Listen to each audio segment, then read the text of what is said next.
দায়ভার নিতে হবে।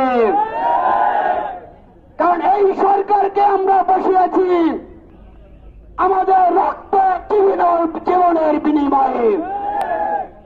আমাদের রক্ত জীবন এই জন্য আমরা দেই না যে এখনো গুম চাঁদাবাজ আমাদের দেখতে হবে। তাই সরকারকে হুঁশিয়ারি করে বলে দিতে চাই, এখনো সারা বাংলাদেশের ছাত্র সমাজ মরে যায় নাই। আপনারা এখনো সময় আছে, আপনারা বাংলাদেশকে নিয়ন্ত্রণ রাখার চেষ্টা করুন। ইন্ডিয়ান সরকারের কাছে বলতে চাই, আপনারা দয়া করে প্রত্যেকটা বিচার সুষ্ঠুভাবে করেন, আমাদের আস্থার জায়গা সৃষ্টি করেন, জনগণের নিরাপত্তা নিশ্চিত করেন।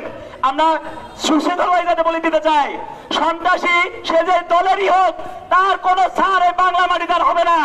স্বৈরাচারকে হটানোর পরে আমরা কি এমন বাংলাদেশ দেখার জন্যই কি আমরা এই তৃতীয় স্বাধীনতা এনেছিলাম?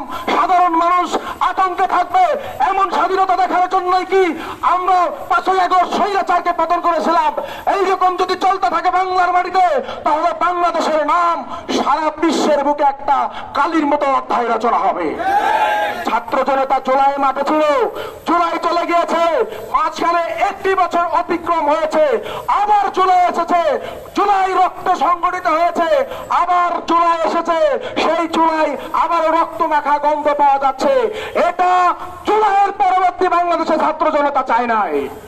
ছাত্র জনতা চেয়েছে নতুন বাংলাদেশ, যেই বাংলাদেশে মানুষ শান্তি শৃঙ্খলা, মনের আবেগ আকাঙ্ক্ষা সমস্ত কিছু নিজের মন দিয়ে মুখ দিয়ে উচ্চার করে প্রকাশ করতে পারে, তার জন্য মানুষ এসেছে।